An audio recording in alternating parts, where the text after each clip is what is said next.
Las preguntas se hacen por chat, por escrito, ya que están muteados. Muteado es un verbo terrible porque mute es en inglés, en realidad está con el micrófono de su computadora apagado, pero pueden hacer las preguntas que quieran. Con mucho gusto yo quiero dejar al presidente de Benebrija, Bernardo Eichenberg, para que dé la bienvenida a esta actividad. Luego presentamos a Fanny y te dejamos en el uso de la palabra. Bueno, muchas gracias. Gracias, Eduardo. Estimada Fanny, es un gusto para mí darte el nombre de toda la Benevenita del Uruguay. Es un nuevo After Office de nuestra institución. Estamos seguros que tu intervención, específicamente esta tarde, nos va a aprender un poco más sobre cómo ser abuelos. Es una tarea que todos estamos cumpliendo, pero que siempre debemos tratar de mejorar. Gracias por compartir este rato con nosotros. Le paso nuevamente la palabra a Eduardo para que nos dará el encuentro. Adelante, Eduardo, por favor. Muy bien, gracias. Bueno, Fanny Berger es egresada de la Facultad de Psicología de la UDELAR de Uruguay, es máster en Psicología Educacional, máster en Clínica de Niños y Adolescentes obtenidos en Israel. Trabajó durante 13 años en Israel con niños y sus familias en distintos centros educativos y clínicos. Es egresada de posgrado de Terapia Gestalt de Niños y Adolescentes en el Centro Gestáltico Montevideo, profesora de la Unidad de Formación Permanente para graduados de la Facultad de Psicología de la Universidad de la República, psicoterapeuta y supervisora gestáltica para psicólogos en particular, es psicoterapeuta gestáltica dedicada a niños, adolescentes y adultos, realiza también orientación a padres. Apoyada en su experiencia como psicoterapeuta, ha escrito varios libros que guían en la búsqueda de soluciones a conflictos con niños, jóvenes, adultos, padres y entorno allegado, brinda charlas, talleres, conferencias, con más de 30 años de experiencia, y bueno, y la mayoría de nosotros, probablemente todos, la hayamos visto durante este tiempo de pandemia más de una vez, sea por radio, sea por televisión, consultada justamente por estas nuevas experiencias que tenemos en el contexto de la pandemia, en este caso, entre la relación de abuelos y nietos. Fanny, bienvenida nuevamente, y el micrófono es tuyo. Bueno, muchas gracias. Te comento que en diciembre va a ser 40 años que egresé, 30 me quedó chico, ya van a ser 40 en diciembre, en el 80, en el siglo pasado egresé. Bueno, gracias por esta oportunidad de estar con ustedes, perdona la demora, pero corté un Zoom y me metí acá porque hacía meses que tenía un horario, bueno. Vamos a hablar de ser abuelo hoy y les voy a contar el porqué de ser abuelo hoy. Ser abuelo hoy es un libro editado en el 2013 por Planeta Uruguay. Sí, ya va a ser 7 años. Ahora, ¿por qué escribí un libro para abuelos? Ustedes se preguntarán, ¿abuelos? ¿Por qué? Hacía años, o sea que si el libro tiene 7 años, la investigación, hacía como 15 años que me llamaban abuelos y me preguntaban, ¿puedo pedir hora para mi nieto? Y yo les decía, sí, los padres, y yo siempre pensaba, bueno, los padres o están en otro país o no viven. Y dice, no, los padres viven con mi nieto. Le digo, bueno, pedile a tu hijo o a tu nuera, al que sea, a tu hija, que por favor me llamen ellos. Ah, no, porque ellos no están de acuerdo conmigo, yo veo un problema y ellos no. Pero eso se empezó a repetir, a acrecentar. Entonces acuñé eso, ¿no? De que justamente los abuelos ven cuando los padres no miran. ¿Pero por qué pasa eso? Porque los padres hoy en día están súper exigidos, con poco tiempo, estresados. Bueno, todos saben todo lo que está pasando en este momento. No es en este momento, ya hace 15 años, sí, más o menos 15 años, donde los padres a veces no tienen el tiempo cronológico y a veces por el estrés tampoco tienen la disponibilidad afectiva, no solo la disponibilidad física, sino afectiva. Y los abuelos, como somos de otra generación, podemos ver cosas que justamente los padres, por la situación actual, no es que están incapacitados, es que la vida actual a veces les impide tener esa disponibilidad que tienen los abuelos. De ahí vino la idea de escribir un libro para los abuelos. Yo por primera vez en mi vida, según los lineamientos de Branca, voy a compartir pantalla, porque es la primera vez que en un Zoom voy a pasar, así que bueno, En realidad es un PowerPoint porque tengo miedo de olvidarme los puntos, pero igual, vamos a intentar compartir pantalla. El Zoom. ¿Dónde está el Zoom? Acá. Ah, mira. Compartir, a ver si logro. ¡Ay, me muero! Lo logré gracias a Branquiña. Mirá, puedo. Bueno, estoy contentísima. Estamos todos contentos. Porque no saben cómo me estresa la tecnología, les voy a confesar. Bueno, ser abuelo hoy, la importancia en la vida de los nietos. Genial. ¿Y por qué no puedo pasarlo? ¿Por qué no se pasa? Fanny, porque Sí. ponelo que las diapositivas tomen toda la pantalla y le vas dando... ¿Y cómo hago para eso? Hay un botoncito acá abajo del PowerPoint, un poquito más para la derecha. ¿El amarillo? No, el que está más al lado, más a la derecha, más para la derecha. Sí. Uno más, Sí. otro más, uno más, otro, ahí. Ahí, ¿dónde está? Sí. Presentación. Sí. Y ahora, buenísimo. Y ahora va. Mira. Ay, gracias, Branca. No te vayas, Branca. Bueno, la abuelez. Tampoco en español hay una palabra, abuelez, abuelitud. Ya ahí entramos en un tema semántico. Pero lo importante, a mí me gusta más abuelez que abuelitud. No sé, me suena más dulce. Es un disparador, un sensor, si hay ingenieros acá. Y ustedes dirán, ¿por qué? Sí, porque el abuelo, cuando ve a los padres transformados, a sus hijos transformados en padres, se les enciende como lucecitas emocionales, como diferentes sensores en la parte, en su interior. Estos circuitos tienen que ver con, que se recuerda el abuelo cuando él o ella crió a sus hijos hace 30, 40 años, pero a su vez otro circuito que el abuelo siente es cuando él fue hijo y otro cuando fue nieto. O sea que la abuelez es una época de muchísima carga emotiva de sensibilidad. Y para los psicólogos, cuando pasa eso, es una oportunidad de cambio, de crecimiento. El abuelo está lleno de emociones, de sentimientos. Y algo que sí lo veo como algo muy positivo es que muchas veces a las personas, a todos, nos quedan asuntos inconclusos. ¿Qué quiere decir eso? Hay personas que les quedan en lo profesional, en lo laboral, en lo afectivo, en lo deportivo, en lo social. Ay, cómo me hubiera gustado hacer deportes, cómo me hubiera gustado haberme recibido, cómo me hubiera gustado llegar a esto. Eso en psicología gestáltica llamamos asuntos inconclusos y a veces no se pueden cerrar en lo físico, en lo concreto, pero sí en figurativo. Entonces, a veces los abuelos, que estamos en otro momento, ¿verdad?, de la vida, vemos como nuestros hijos se están transformando en padres, nos recordamos cuando hace 30 o 40 años estábamos también nosotros en la corrida, ¿no?, laboral, afectiva. Y yo la otra vez decía a una abuela, pensar que yo trabajaba tanto, que llevaba a mis hijos al parque, pero nunca jugué con mis hijos, y ahora juego con mis nietos. Y es una abuela que sigue trabajando, pero tiene esa disponibilidad afectiva. Le digo, bueno, genial, porque venía con mucha culpa. Bueno, vos ahora jugás físicamente con tus nietos, lo que no hiciste con tus hijos. O justamente, madres complacientes que no fijaban límites con sus hijos, ahora tienen la oportunidad con el nieto de fijar el límite. ¿Por qué? Porque el nieto lo necesita, pero a su vez el abuelo se siente que está cerrando un asunto inconcluso. Las funciones de los abuelos. Los abuelos tienen, en nuestra opinión, dos grandes tipos de funciones. Una, relatar la historia familiar. ¿Para qué? Para desarrollar el sentido de pertenencia. Hay una ciencia que es la genealogía, que estudia justamente a los ancestros, a los familiares, las herencias justamente afectivas, familiares.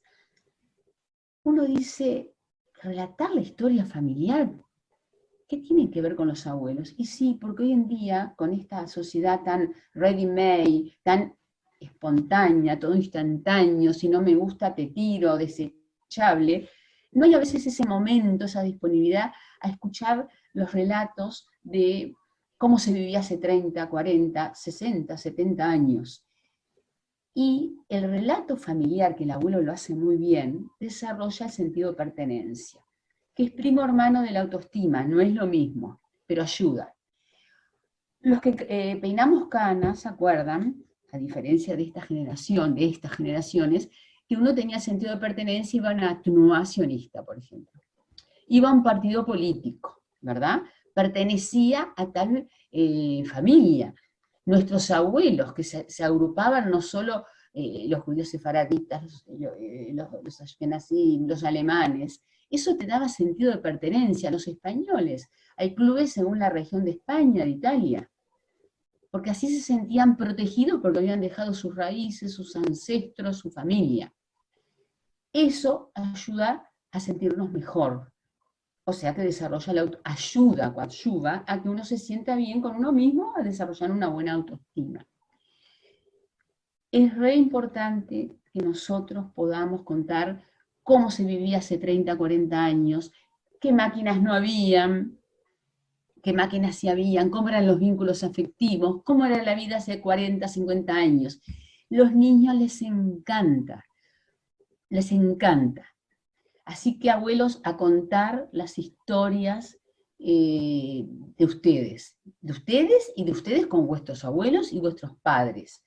Y algo que sí tengo que nombrarlo, son los secretos familiares, que sería lo contrario al relato auténtico de la historia familiar. A veces, por querer defender o evitar problemas, a lo que más queremos, a los hijos y a los nietos, terminamos ocultando algo y termina a veces siendo una mentira, porque ese ocultar termina siendo patológico porque se transforma en un secreto, que hubo un abuelo alcohólico, una abuela psiquiátrica, bueno, tantas cosas. Eso el niño lo siente de una forma muy sutil e influye también en el desarrollo de él y en los vínculos con sus pares y en la familia. Entonces, si bien los abuelos no tenemos que estar contando todo, tenemos que sí propiciar, habilitar a que los secretos familiares sean contados. ¿Cómo? Con respeto. No es lo mismo decir, tu abuelo Jacobo sufría de alcoholismo, que era un borracho de la gran, ¿verdad? Con respeto hay que contar. No es lo mismo decir, tu abuela era una loca de la guerra, que decir, bueno, tuvo problemas psiquiátricos y la tuvieron que internar varias veces. Eso el niño necesita escucharlo, ponerlo en palabras. ¿Para qué? Para que no le influya negativamente. Así que los relatos familiares. Yo me acuerdo cómo a mí me encantaba que me contaran cuentos mis abuelos. Claro, como mis abuelos vinieron entre las dos guerras, mi abuelo paterno y materno, como me contaban, pero la abuela materna se ponía horrible, no quería porque se había salvado solo ella, nadie de su familia. Pero yo como niña tenía esa necesidad de entender de dónde había salido. Y la segunda función de los abuelos es la transmisión de valores positivos. Yo lo que te voy a pedir, Branca, que 5 minutos antes me avises para ir cerrando, porque si no me entusiasmo, ¿sí? Valor en psicología es algo que tiende a la acción. Por ejemplo, si yo tengo el valor, soy solidaria, porque en mi casa me educaron, voy a ir a una institución, voy a ayudar, eso es un valor, ¿verdad? Eso me va a tender a que yo realice determinadas acciones durante el resto de mi vida. Voy a ayudar a este, voy a atender al otro. En cambio, eso es un valor positivo. Lo que nos preocupa mucho a los psicólogos, que asistimos a un fenómeno que debe tener 15 años, que es la transmisión de valores negativos. El valor negativo también tiende a la acción, pero sostenemos que influye, daña, es tóxico para el resto de las personas. Vieron que hoy en día con esto de ready-made, de la inmediatez, todos quieren ser millonarios, genial. Pero mucha gente, muchos jóvenes te dicen, bueno, venderé esto, no les importa el cómo conseguir el dinero. Les importa conseguirlo y no tienen en cuenta si dañan a otros. Muchos jóvenes te dicen, quiero ser traficante de drogas porque quiero hacer dinero. Y no tienen en cuenta que con ese traficar de drogas van a hacer mucho daño a muchas personas.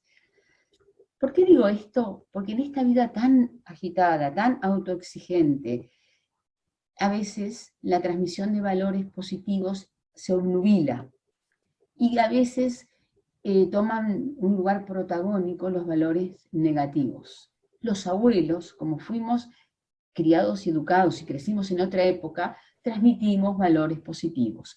Y me remito a lo que uno ve, como los jóvenes de hoy en día no pertenecen a grupos como nosotros, van menos a clubes políticos, clubes sociales, clubes de este tipo. Hay una crisis en esto. Los abuelos tenemos esa maravillosa oportunidad de transmitir estos valores positivos y las historias de nuestras familias. Son dos funciones importantísimas. Bueno, y ahora viene un poco la parte no general sino particular. Entendiendo a nuestros nietos. Los abuelos son muy importantes en la vida de los nietos, como les dije, y hay situaciones donde quiero recalcar esto, la importancia que tienen, ante el divorcio y ante el fallecimiento del padre o la madre. Ante el divorcio, bueno, todos sabemos que a veces hay divorcios que no son tan pacíficos, que pueden ser traumáticos. Yo sostengo que lo traumático no es el divorcio en sí, sino las actitudes negativas de uno de los padres o ambos, donde toman a los hijos como rehenes, donde se pelean. Entonces sucede que los abuelos observan todo eso. ¿Por qué son tan importantes para los nietos? Porque tienen que ser como un remanso, un lugar donde ellos puedan ir y disfrutar y no escuchar esas peleas, ni esos juicios, ni decir, bueno, tu mamá me dijo esto, tu papá me dijo lo otro. O sea, que los abuelos, en las situaciones de divorcios complicados, que hay y muchísimos, y duran más que un año o dos, a veces duran muchos años, tienen que ser neutrales, aunque no lo sean en su fuero íntimo. Pero cuando el nieto viene a vuestra casa, no hablar del divorcio, no criticar a los padres, porque hay algo que se llama, y les quiero comentar esto, lealtad. Sobre todo los niños y los jóvenes. Después con la madurez es otro cantar, pero en estos años, cuando tienen nietos chicos o púberes hasta los 15, 14 años, sienten lealtad. Entonces cuando un abuelo, sin darse cuenta, critica al papá o a la mamá, aunque tenga razón, yo no estoy hablando si tiene razón o no, pero es un juicio de valor que al hijo, a vuestros nietos, le duele, no agrega, daña, sienten lo que se llama la lealtad. Entonces es doble dolor. Uno, porque le dicen, bueno, tu papá es un agresivo, un ejemplo. Les duele porque realmente el padre es agresivo y ellos sufren de la agresividad, pero el sufrimiento es doble por la lealtad que sienten hacia ese padre. Entonces, abran la casa a vuestros nietos en época de separación, de divorcio, pero acuérdense de no emitir juicios ni críticas de valor acerca de los padres. Muchos nietos, muchos chicos me dicen, ¿cómo me gusta ir a la casa del abuelo los domingos o los viernes? Dicen, no se pelean, me escuchan, me miran. Miren lo que llegan a decir los niños. Entonces es importante en épocas de divorcio, que a veces sin darnos cuenta, sin conciencia, pero nace del dolor, los padres toman a los hijos como rehenes. O sea, mira lo que me dijo tu padre, escuchan eso. Tu papá no me dio dinero, llegó tarde, no me esto, no me lo otro, tu madre lo otro. No, eso es tomar a los hijos como rehenes. Entonces no tomemos a los nietos como rehenes y mantengámoslos alejados de todo esa complicación. Y como dije recién, el divorcio no es traumático, lo que es traumático son las actitudes de los adultos. Y acá tenemos otro punto, el fallecimiento de un papá o de una mamá. Y el abuelo puede dar una gran ayuda, de hecho lo hacen. ¿Cómo ayudan los abuelos? Y acá es importante, porque uno puede dar una mano, puede dar mucho cariño, puede estar muy presente, pero siempre vas a ser el abuelo y vas a ser la abuela, ¿verdad? El Zeide y la Bobe. porque a veces los niños llaman a los abuelos como papá y mamá, y los marea muchísimo. El papá murió, o la mamá murió, está ausente, pero la función puede ser ocupada por ustedes. Y menos mal que hay abuelos que ayudan, ¿no? Siempre doy este ejemplo. A veces en una empresa hay una telefonista y una secretaria, ¿no? La telefonista está enferma y la secretaria tiene que atender el teléfono. Es la función de la telefonista, pero la hace porque si no el teléfono va a sonar y nadie va a atender. Es lo mismo. Cuando fallece el papá o la mamá de vuestros nietos, ese vacío queda, pero ustedes pueden ayudar dando cariño, sostén, compañía, siendo guía. ¿Qué es lo que necesita un niño para crecer sanamente? ¿Qué necesita? Psicológicamente.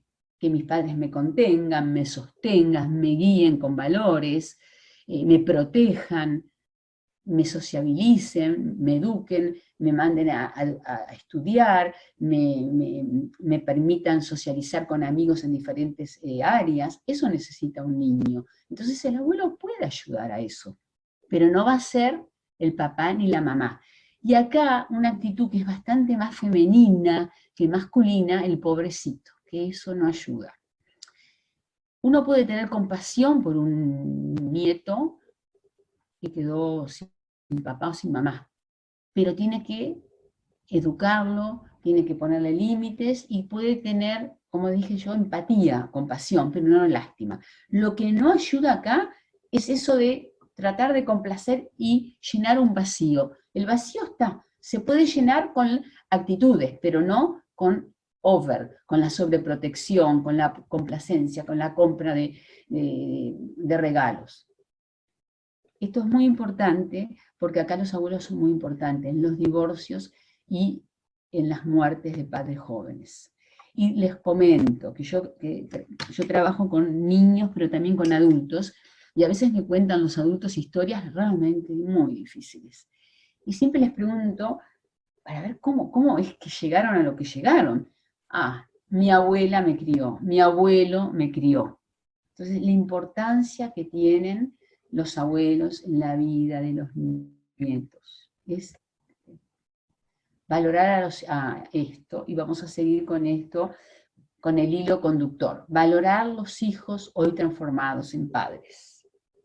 Y acá estamos en un problema, porque como les dije recién, la abuelez es un disparador, un sensor que nos despierta muchos sensores, muchos circuitos. Entonces estamos hipersensibles. ¿Y qué nos pasa? Los abuelos damos nuestra opinión porque ya estuvimos hace 30, 40 años criando y educando, y vemos desde la experiencia nuestra conductas de nuestros hijos, de la nuera, del yerno, que no nos gusta.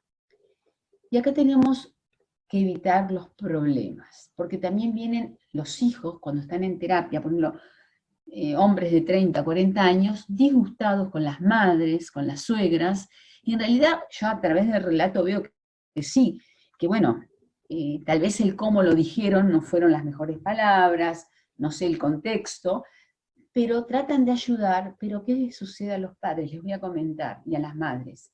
Se sienten, ante vuestra ayuda, vuestros señalamientos, se sienten mala madre, mal padre, y en lugar de aprovechar y enriquecerse de los señalamientos de los abuelos, se sienten llenos de culpa. Entonces hay que tener mucho cuidado cómo a mi hijo o a mi hija les señalo conductas a mejorar con respecto a los nietos. ¿Para qué? Para no despertar la culpa, porque ahí no los ayudamos. Y siempre, hijo, hija, cuidado con las nueras, porque siempre es más fácil a través del hijo, ¿verdad? Entonces, lo primero que hay que hacer es valorar el rol de los padres. Aunque no estemos de acuerdo en muchísimas conductas, en muchísimos valores, hay que valorar al padre que hace lo mejor que puede. Y todos los comentarios hacer en la ausencia de los hijos, de los nietos, porque los niños están con las antenas prendidísimas. Entonces, todo esto tiene que ser dicho en un contexto calmo, sin los chicos con palabras que no hieran, porque el riesgo que ustedes corran es que el padre se sienta que está cumpliendo mal su función de papá o de mamá. Y a veces nos pasa eso, nos dicen una verdad y es tan dolorosa que no lo podemos digerir emocionalmente, nos va a llevar un proceso. Entonces, importa el cómo lo decimos, ¿verdad? Y a mí me gusta esto de los abuelos ven donde los padres no miran, ¿verdad?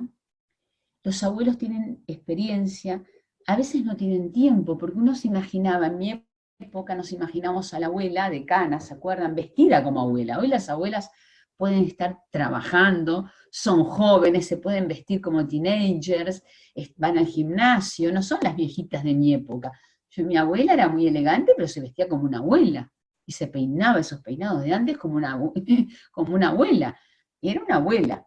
Hoy, agenda completa, gimnasio, los abuelos también, genial. Pero no son simples cuidadores, no son simples niñeros. Los abuelos, como tienen experiencia y a pesar que no tienen tiempo cronológico, muchos de ustedes, tienen disponibilidad afectiva, porque estuvieron hace 30, hace 40 años ahí. Y la experiencia, ustedes saben que lo que la experiencia brinda, no hay libro que lo pueda dar, ni facultad. Entonces, es importante que entiendan que vuestros hijos están en plena crianza, en plena educación, en plena lucha para mejorar y para encontrar una vida más, una vida mejor. Y a veces no tienen esa disponibilidad. Y encima se sienten culpables porque no tienen tiempo. Entonces, los abuelos tenemos que tratar de crear ese puente imaginario entre los nietos y los padres. La educación corre por cuenta de los padres y se enojan muchísimo porque vienen a la consulta y yo siento que dicen algo muy cierto, porque en realidad la educación es de los padres. Pero los abuelos, en mi opinión, tienen que sí propiciar, como les dije yo, crear un puente imaginario para que los padres y madres desempeñen la paternidad y la maternidad en forma justamente mejor. Son transmisores de valores y de relatos importantes para la formación de la autoestima de los nietos. Yo me acuerdo que cuando hice este libro en el 13, quería citar, pero no, por un tema editorial no salió, al rey Salomón, al sabio rey Salomón, que decía que los nietos son la corona de los ancianos, ¿verdad? Y es verdad, los nietos son la corona de los ancianos. Y les quería comentar que los nietos, y los adultos también, o sea, cuando digo nieto puede tener 6 años o 40, se acuerdan de un momento donde fueron a un parque, un momento donde en la cocina hicieron un bizcochito. Nunca me hablan de los regalos, ni de Disneylandia, ni de todo lo material, ni de los viajes, ni del iPhone que le compraron. Se acuerdan de lo emocional. Lo que tiene el recuerdo vivo es del afecto, porque claro, es la carga afectiva de esa vez que mi Zeide me llevó al parque. No me dicen, mi Zeide me compró un iPhone. No, eso les debe importar y deben pedir que les compren, pero no es lo que les queda en la memoria afectiva. Asocian a los abuelos con el cariño, con la comida, con eso tan amoroso que justamente son transmisores de valores y de relatos. Entonces, bueno, ahora cómo hago porque, a ver, ¿cómo hago para volver a, está compartiendo? Ah, deja de compartir. Ay, bueno, ay, genial, bueno.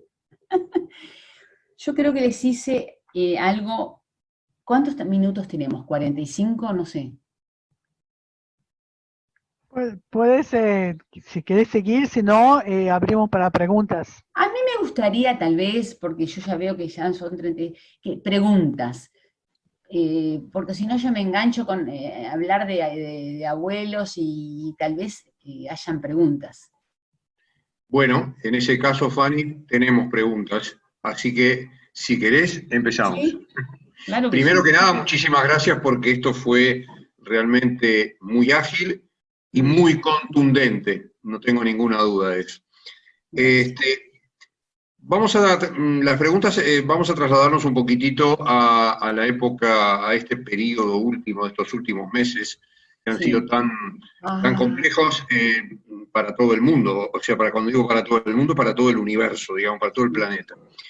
¿Cómo te parece que manejaron los psicólogos las contradicciones en las indicaciones que se fueron dando durante la pandemia, donde un día se dijo que los nietos tenían que estar lejos de los abuelos porque los iban a contagiar, 3 meses después aparecieron pediatras diciendo cosas distintas? O sea, ¿cómo se manejaron las tensiones y el estrés que provocaron tantas órdenes cruzadas, ¿no? Y yo a raíz del libro no sabés cómo me llamaban abuelas desesperadas. Ay, mirá qué bueno lo que me decís, que eso fue historia, qué suerte que, mirá, yo lo anulé de mi memoria, ahora que me lo recordás. Bueno, es más, hicimos un vivo con UNICEF sobre los abuelos. Los abuelos sufrieron, bueno, la humanidad sufrió, esto es un paraíso, Uruguay, y por los primeros meses no se podía ver a los abuelos, porque se decía que eran, bueno, es verdad, es una población de riesgo. Y ahí sí que yo siempre digo, ¿la tecnología es mala? No. ¿El alcohol es malo? No. El alcohólico tiene problema con el alcohol, y hay gente que queda adicta a la tecnología. Entonces ahí la tecnología nos dio una ayuda tremenda. Abuelos que estaban en hogares, por ejemplo, que no saben de tecnología según la edad, y cómo algún encargado propiciaba las videollamadas, ¿no? Importantísimo, porque eso los hacía sentir muy, muy tristes. Eso ya pasó, pero, y eso ustedes que deben de tener nietos en el extranjero, es parecido esto. Como la tecnología para los abuelos que tienen nietos, yo ya sé que el abrazo y el beso tiene que ser presencial, pero a falta de, por la distancia, o por el miedo al COVID, las videollamadas marcan una presencia. Virtual, sí, virtual, pero muy amorosa. Yo recuerdo que, sobre todo al principio, después no, pero hasta en marzo y abril, cómo los abuelos estaban desesperados, porque, no, por ejemplo, abuelos más jóvenes que viven independientemente, y les pedían a sus hijos que traigan a los nietos a través de los balcones. Yo vi acá en Positos en Berro, donde vivo yo, asomarse abuelos y hijos mostrarle a los nietos. Bueno, es mejor, y abuelos llorar porque no podían ir a ver al sanatorio a sus nietos. Eso ya pasó, y comentarles que uno tiene que tomar los recursos que hay. Acuérdense de cuando nuestros abuelos daban a luz acá, mandarían una foto a Europa, ¿no? Que por barco llegaría, no sé si a los 3 meses, a los 6 meses, no sé. Es que no sé si habían fotógrafos para bebés, pero las fotos llegaban, yo lo que veo de los tipo al año, o sea que estaban 2 años sin conocer al nieto, con suerte, a través de una foto que llevaba con barco. Hoy, gracias a la tecnología, si la sabemos usar bien, es una ayuda. Yo creo que acá la tecnología ayuda a muchos abuelos que se sentían, bueno, muy solos, muy tristes, y también esto de que los padres propiciaron eso y llevaban desde el balcón, desde un patio, a ver que los nietos puedan ver a los abuelos. Las hermosas cartas, yo creo que ustedes habrán recibido cartas y dibujos de nietitos, ¿no? Ahora, queda claro que ese distanciamiento fue, bueno, una orden sanitaria porque son un grupo de riesgo. Por suerte ya pasó y todos los abuelos pudieron abrazar a sus nietos, ¿verdad? Y conocerlos personalmente, los que tienen la suerte de tenerlos en el Uruguay. Ok. Bueno, desde marzo a agosto hubo un desfile constante por la televisión, por la radio, ni que hablar por las redes, de profesionales, pediatras, infectólogos, epidemiólogos, virólogos, hasta palabras que uno no conocía, con todo respeto. La pregunta es, ¿eso ayudó positivamente o fue una suerte de boomerang en cuanto a la atención de la gente? O sea, ¿cansó a la gente tanto desfile? Yo te voy a hablar de mi caso. Sí, cansó a la gente. Primero, y esto tiene que ver con la ULS. Primero que informarse es bueno, sobreinformarse marea. Entonces, en marzo, abril, vieron que decían y al poco tiempo, porque todos somos novatos aprendices del COVID-19, ¿se acuerdan que decían no al tapaboca, después sí al tapaboca? Fuimos aprendiendo y ahora hay consenso, ahora ya hay consenso. Pero marzo y abril, no sé si parte de mayo, había muchas dudas, porque éramos nuevos, estamos aprendiendo. Ahora, en mi caso, hubo un momento que cerré los noticieros porque repetían y repetían y repetían y repetían lo mismo. Yo creo, y un poco como psicóloga de niños, la estimulación es bueno, es lindo hablarle a un niño, estimularlo para que vea algo. Ahora, hiperestimularlo los marea y los vuelve o agresivos o inquietos. Y me remito a esto y lo traigo ahora. Yo creo que entre que no podíamos salir y todos estábamos medios impotentes porque no sabíamos muy bien qué iba a pasar, ¿no? Nos pegamos mucho a la radio y a la televisión. Y creo que tanta información nos desbordó. En mi caso, en un momento dije, bueno, yo escucho una vez al día porque estaba desarrollando un TOC, un trastorno obsesivo compulsivo, lo repetían, y hoy te cuento que me meto de noche en el Sinai para tener una idea qué es lo que pasa. Pero cuando paso y escucho el noticiero, que me repiten la misma noticia por 10ª vez, apago. ¿tá? No es bueno tanta información, y menos cuando no hay seguridad de la información. Pero a nosotros también nos hace mal y tenemos que ser muy selectivos qué noticias escucho, cuántas veces, y cuidado con escuchar noticias antes de ir a dormir, porque a veces nos cuesta conciliar el sueño. Hay que estar informados, sí, pero no sobreinformados. Sí. Muy bien. La resistencia, eso es un tema mundial lo que voy a preguntar ahora, la resistencia a usar tapabocas en todo el mundo, hasta ha habido manifestaciones en Europa contra los tapabocas. ¿Es una actitud que la psicología debería estudiar? Mira, yo creo que acá, más bien los doctores, porque yo, por ejemplo, hice preparatorios que se llamaba ahora secundario de abogacía. Si los médicos dicen que hay que usar tapaboca por todo lo que ustedes saben, y si hay médicos acá, lo saben mejor, si los médicos dicen que eso previene el contagio, hay que hacerlo. Ahora, ¿que es incómodo? Yo creo que la psicología... Mira, nosotros vamos a aprender estas preguntas, dentro de un año voy a tener la respuesta, porque los problemas no aparecen así. Yo creo que ahora van a empezar a surgir los problemas durante la pandemia, el aislamiento, el distanciamiento social. Si hay que usar, se usa. Y bueno, ¿viste? Hay cosas que no son muy prácticas y nos hacen mal. El tema es que es incómodo, pero bueno, vamos a ver dentro de un año, esperemos que sea por unos meses más, vamos a ver el impacto dentro de un año, 2 años, cómo me sentí yo trabajando, yo vi a las chicas del supermercado con el tapaboca. Igual a los niños hay que decirle que es incómodo, como hay tantas cosas que hacemos nosotros y que son incómodas, pero lo hacemos porque nos queremos, nos cuidamos y cuidamos a los demás. Hoy hablé rápidamente de la empatía. Muchas veces hacemos cosas porque hay que hacerlas, no porque tengo ganas, ¿verdad? Y siempre cuidándome a mí y cuidando al otro. Entonces le damos un mensaje de lo que es la empatía. A mí en lo personal, lo que me pasó, en Uruguay, como dije recién, es un paraíso, me ponía un tanto ansiosa pensar que es un virus que se contagia de esta forma tan rápida, y cuando veía a alguna persona haciendo lo que no debía hacer, mismo en la noche de la nostalgia, que había miedo, o en manifestaciones, me puse un tanto ansiosa porque dije, dependo de estas personas que pueden contagiar. Sentí eso de la dependencia de la responsabilidad del otro. Y yo creo que esta sociedad, este virus nos dejó un mensaje muy importante, que a nuestros hijos tenemos que educarlos en la responsabilidad, no en la culpa.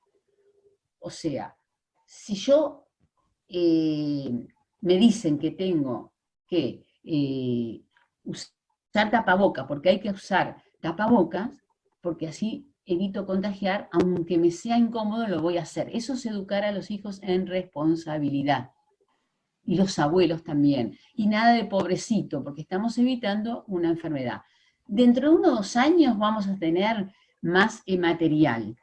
A mí me llegó en la pandemia gente que estaba con miedo a enfermarse, que son las personas que tienen miedo, o personas muy preocupadas por la parte económica. Y niños que algunos estaban contentos porque estaban con los padres, no es lo mismo ese distanciamiento con un cuarto y un baño, y cada uno con una máquina, que estar hacinados, ¿verdad? Ahí las diferencias fueron obvias según la estructura de la casa y la dinámica. Pero todas estas cosas vamos a ser más inteligentes en 1 o 2 años, lo de la mascarilla. Sí, si hay que usarlas, se usará, ¿no? Okay. Acá hay una pregunta de uno de las personas que nos están acompañando, que dice que te pida que hables un poco de los abuelos que vivimos del otro lado del mundo, y con la pandemia la posibilidad de vernos con los nietos se ha distanciado más aún. En mi caso, yo ya voy, dice, para 2 años sin verlo.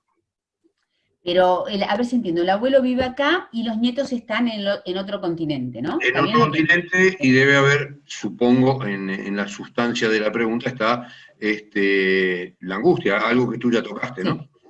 Bueno, de nuevo, los nietos se acuerdan de los momentos compartidos y vividos. Yo sé que no es lo mismo un abrazo y un besito, o el olor del quíjale de la bobe, yo sé que no es lo mismo, pero tenemos, miren este Zoom maravilloso, aprovechar la tecnología y ver cómo el nieto crece. No es lo mismo, pero es todos los días, o día por medio, ustedes sabrán, comparto, le cuento un cuento, le cuento algo, un chiste.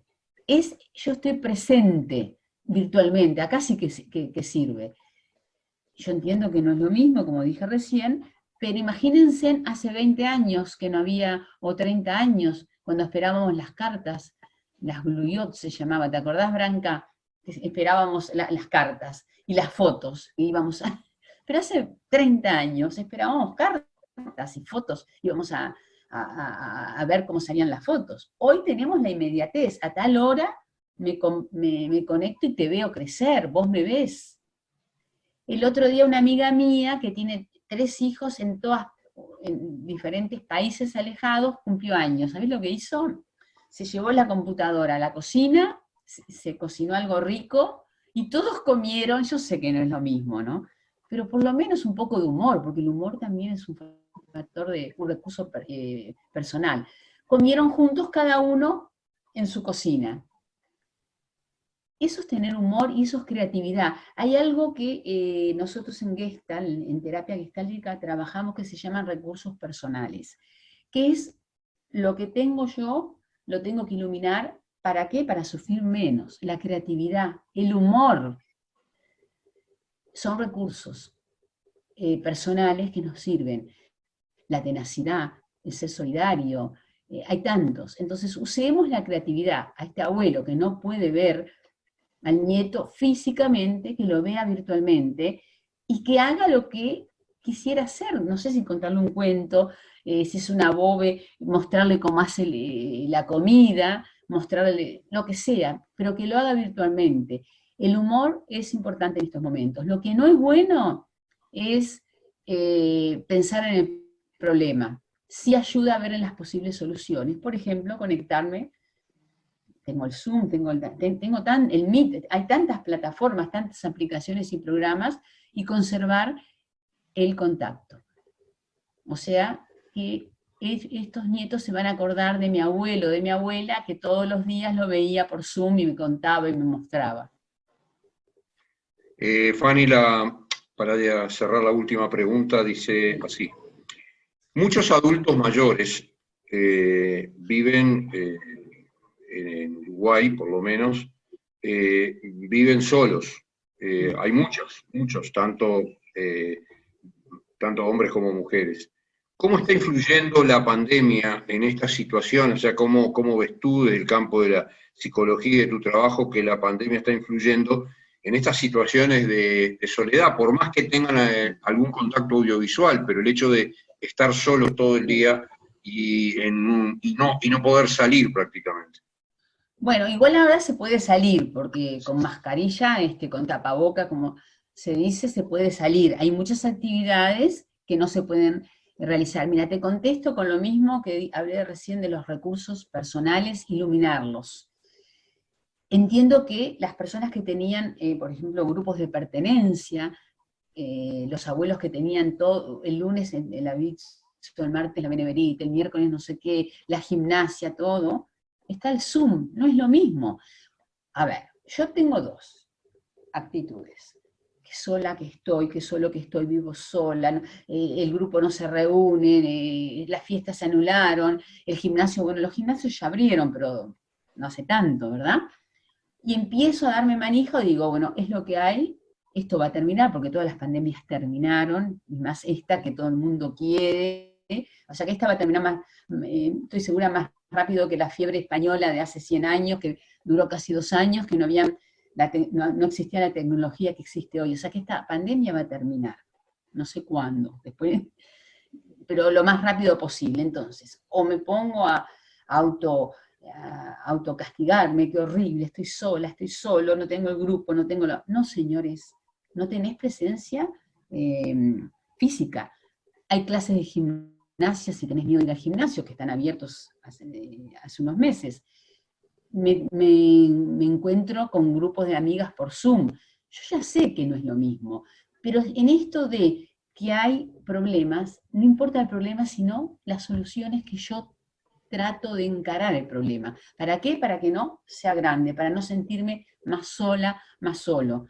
Entonces, si yo utilizo los medios, vieron que hay mucha cosa en el Zoom, o en otras vías de seguir viviendo, charlas, grupos, ya hay pila de... Yo tengo pacientes que justamente como tienen 3 horas de más porque no viajan al trabajo, lo hacen teletrabajo, están haciendo cursos online. Me dice, yo en las 3 horas que estaba en el coche yendo y viniendo, me dedico a hacer cursos. Entonces, de nuevo, la creatividad, el humor, con lo que hay, uno puede hacer cosas. Por eso es tan importante en estos momentos la mirada, cómo nosotros vivimos lo que nos tocó vivir. Si yo empiezo a decirme qué horrible, la energía me va a bajar. Si yo digo, bueno, mañana me encuentro con las chicas o con los hombres, no importa, por Zoom, o me encuentro con tapabocas en tal lado. A ver, esta es una sociedad de abundancia, y así están los chicos.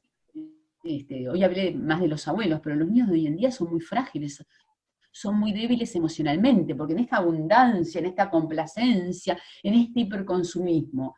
¿Y cómo hacían nuestros abuelos que tenían que trabajar años para comprarse una casa y un coche? Eran felices. Y bueno, ahora usemos nuestra imaginación. Tal vez este bichito nos vino a mostrar que con lo que hay podemos, si antes nos rascábamos así, ahora nos rascamos así. Y ver lo bueno, que en Uruguay podemos todavía hacer muchísimas actividades. En Zoom, a ver, ¿alguien se imaginó tener un Zoom el año pasado con ustedes? Yo hubiera ido a la Beneverit, con la lluvia, ustedes se hubieran quedado en la casa, yo me hubiera mojado, y hoy está el Zoom. Y bueno, aprovechemos, veamos lo bueno sin negar lo malo, lo negativo. Hay que seguir cuidándose, lo que digan los doctores, las autoridades sanitarias, y con lo que hay tratar de ser creativos.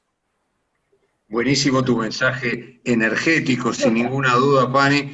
Muchísimas gracias. Le dejo la palabra al presidente, a Bernardo Eichenberg, y de parte mía un abrazo virtual, pero cercano y de corazón, como siempre. Yo lo siento, aparte la verdad que la hora, no puedo creer que hace 55 minutos que estamos juntos.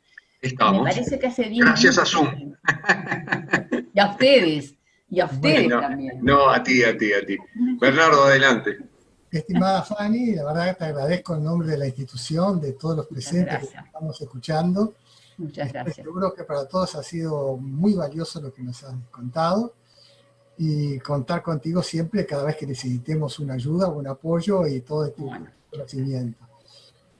Agradezco también y saludo a todos los participantes que hemos estado juntos, y desearles una buena jornada y que haya mucha salud y muchas alegrías. Saludos para todos y buenas noches. Bueno, gracias a todos. Gracias, Fanny, gracias y saludos a todos. Chao. Muy buenas noches. Gracias. Chao.